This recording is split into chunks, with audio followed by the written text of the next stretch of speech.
Hi and welcome back. This is Activity 4 webinar, a review of the I+PSE Conceptual Framework for Action. We hope that you enjoyed the first 3 modules from the Systems Approaches to Healthy Communities, as well as the 2 recent articles on MCH workforce. So to get started, let's take an overview of what are policy systems and environmental approaches. The intent behind combining these 3 elements is that we are trying to attempt to design a dynamic suite of approaches specifically to tackle very wicked or complex problems. I think you'll hear the term adaptive challenge come up in conversations within the NLN. But policy system and environmental changes are often an extension of our direct service delivery models that specifically focus on individual knowledge and behavior change. But when we bundle individual or direct service delivery methods with policy system and environmental approaches, so when bundled together, they better support healthy settings in which we work, live, learn, and play. And so policy system and environmental change approaches really seek to go beyond our programming and into the systems that create the structures in which we work, live, and play. Oftentimes, these approaches work hand in hand. For example, an environmental change may generate greater impact when accompanied by a policy or a systems change. And so our aim is to develop a synergy, if you will, to establish PSE approaches that are bundled together with direct services to individuals.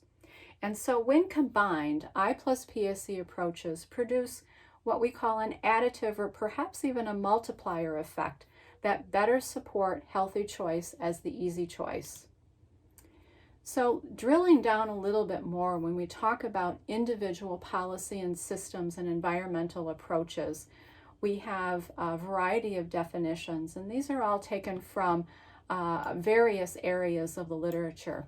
On an individual level, we all know what MCH direct services are. They're evidence-based interventions directed to the individuals and families that we support to increase their knowledge and hopefully incur a positive behavior change.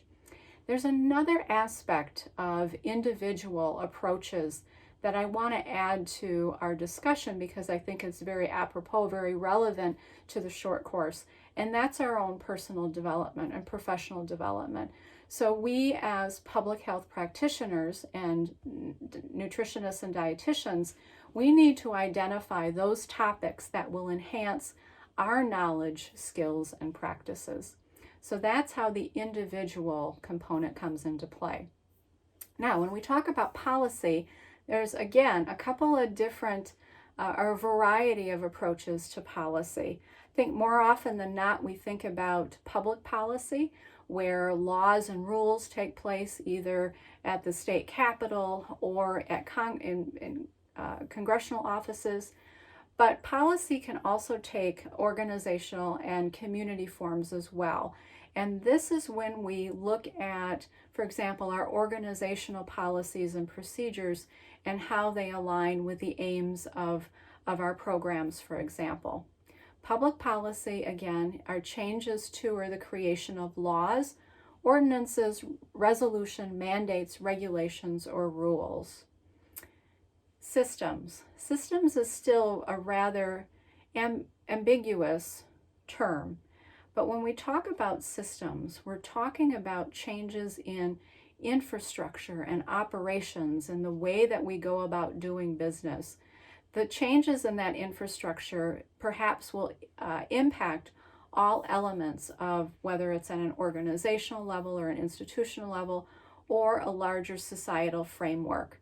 Now, more often than not, systems change comes about when we've bundled a variety of approaches together, whether it's direct services and at the individual level, whether it's policy change or environmental change, that could produce systemic change or systemic transformation. And the last group is environment. And again, we can look at this from a variety of perspectives. Our built environment, for example, would include modifications to the physical space and settings in an organizational level, institution, or a public setting. But when we're talking about nutrition, and nutrition closely is connected to food systems, of course, is closely connected to our natural environments. Environment approaches could also include changes to our ecological resources, the landscapes in which we live, work, and play, as well as the ecosystems themselves that impact things such as soil, water, energy, biodiversity, and things like that. Operationalizing the I+PSE conceptual framework for action. We're going to go through the steps for that. So the inspiration for this conceptual model comes from the spectrum of prevention, which was developed in the late 1980s by Bill Cohen at the Prevention Institute. And he developed it primarily to address things such as smoking and domestic violence prevention. And now it's being used quite broadly, whether it's in nutrition or healthy food access, physical activity, built environments, etc.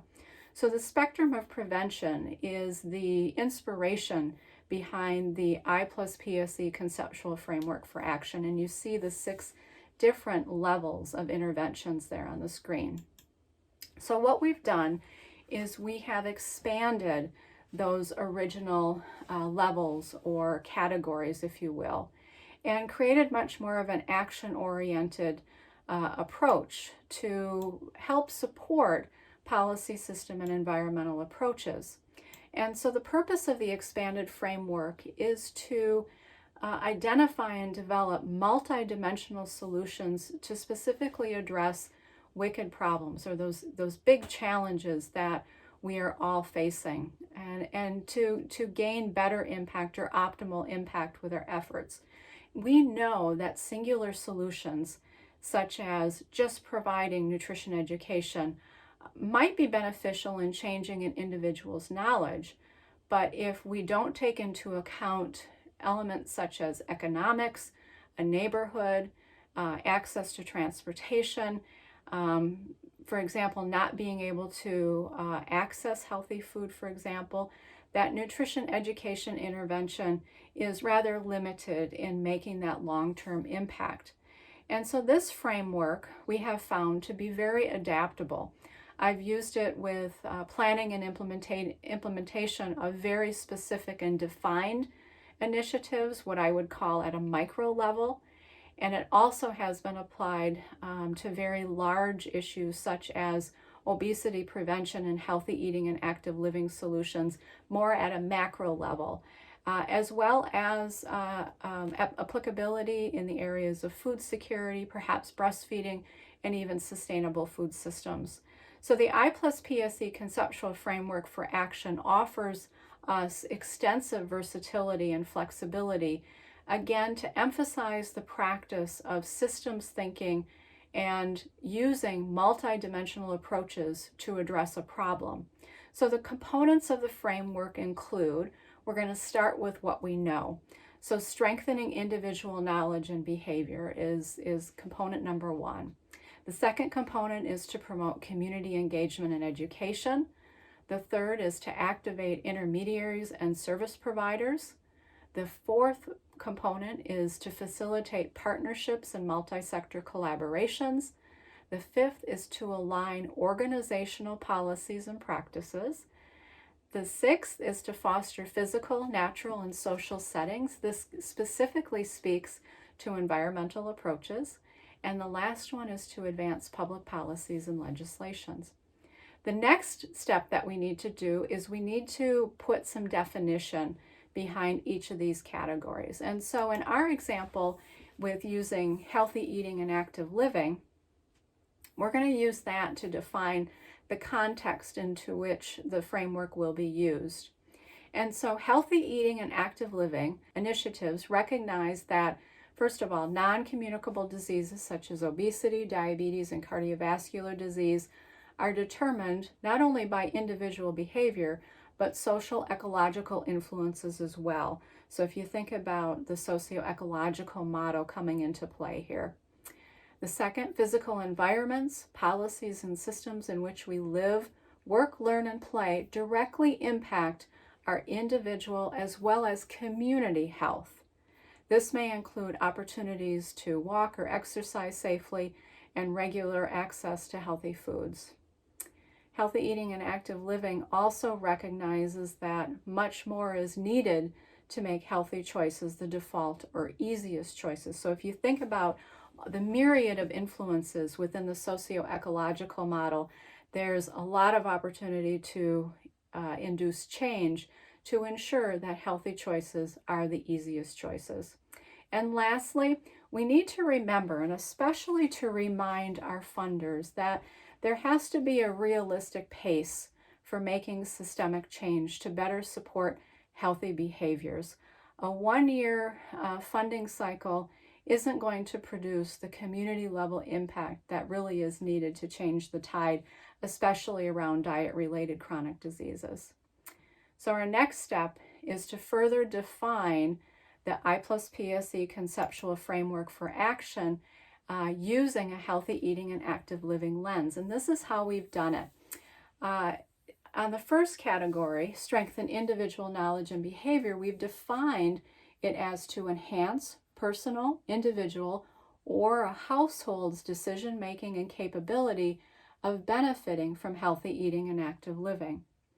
The second category is defined as connecting with diverse groups of people with information and resources to promote healthy eating and active living. And many of you are already doing that with your community partners. The third, activating intermediaries and service providers, is defined as informing service providers or intermediaries who will transmit skills and knowledge of healthy eating and active living to others. Facilitating partnerships and multi-sector collaboration is defined as building connections and cultivating those relationships with groups and individuals around healthy eating and active living, and most likely they will meet broader public health goals. The fifth is to align organizational policies and practices, and we've defined that as adapting policies and procedures that shape organizational norms that support healthy eating and active living. Think about your immediate work environments and whether those work environments do support healthy eating and active living.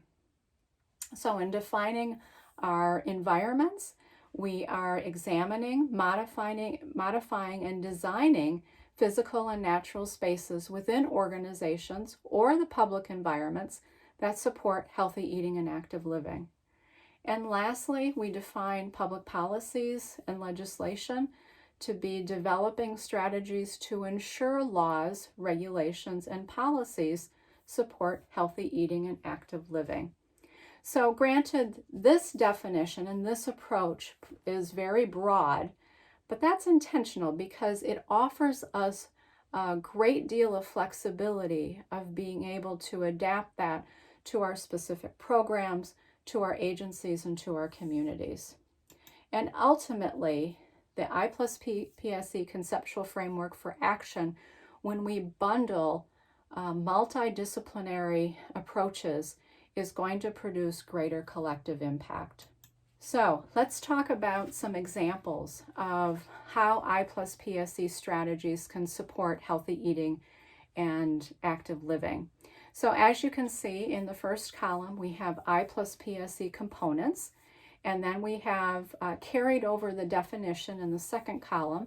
And in that far right column, we have just some examples to define and help clarify what we mean by appropriate approaches in each of those components. So within strengthening individual knowledge and behavior, we have things such as making referrals to a lactation consultant for new breastfeeding moms, or to provide resources and tools for low-income families to eat healthy on a budget. When it comes to promoting community engagement and education, some examples might be to conduct community interviews to identify gaps in access to healthy foods. It could also include children and youth with special health care needs with design programming for physical activity.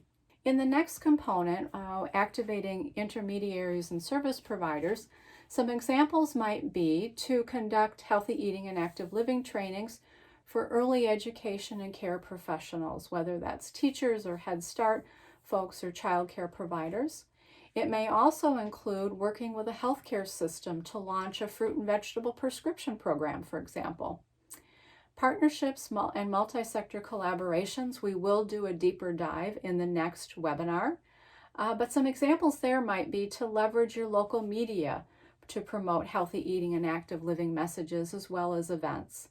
It could also include perhaps even starting a community of practice or community of learning that's focused on healthy eating and active living strategies. And moving on to analyzing your organizational policies and practices. Some examples there might be incorporating nutrition standards that align with the dietary guidelines for Americans into your own institution's food procurement policies. It could also be increasing your activity within professional organizations and to provide input to those organizations on educational competencies, perhaps it's standards of practice or standards of professional performance. Now, the environment space, so fostering physical, natural, and social settings. Some examples that we could consider there would be to remove food and beverage advertising in schools, in worksite cafeterias, and child care centers. We could also think about connecting food retail to the emergency food system in an effort to better support the emergency food system, but also to decrease waste. And then lastly, some examples on how we can advance public policy and legislation, providing comment on regulation proposals and state strategic planning processes would be great opportunities for informing and educating others as to what MCH nutrition needs are. Think about writing a nutrition and health impact statement, specifically in response to a proposed public policy. And last, definitely monitor and engage annual federal appropriations and omnibus legislation such as the Child Nutrition Act, Farm Bill, and Older Americans Act. So that concludes the overview of the I+PSE Conceptual Framework for Action. So as a team, we have a few reflection questions for you. So think about what would be the benefits to your organization and the families you serve in expanding MCH nutrition efforts to include I+PSE approaches. Second, what type of training and professional development would be needed to build MCH nutrition capacity to better advance I+PSE approaches? And lastly, how can you build leadership support for advancing I+PSE approaches in MCH nutrition? Your next activity will be to review the I+PSE webinar, Community Engagement and Partnerships. And a reminder that all information and resources to support the short course are available at mchnutritionpartners.ucla.edu. Thank you.